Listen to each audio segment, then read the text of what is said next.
有，这边看过去有3座桥，最近的那个是小桥，离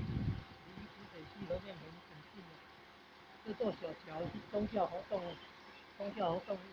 地点所在的。北端桥下方那边呢，离水溪河床有举办那个农历10月15下元节请水活动。新年某大庙可能是济安宫举办请水活动，还有每年下元节农历10月15要公迎游王公、渔王公代天行寿回新年的活动。另外，新年龙虎宫天恩堂前几年办法会活动结束后，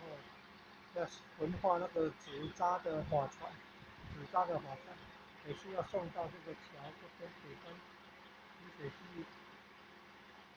河床的旁边那边焚化纸船啊，焚化纸扎的法船。再远一点呢是台糖五运车的铁道的桥。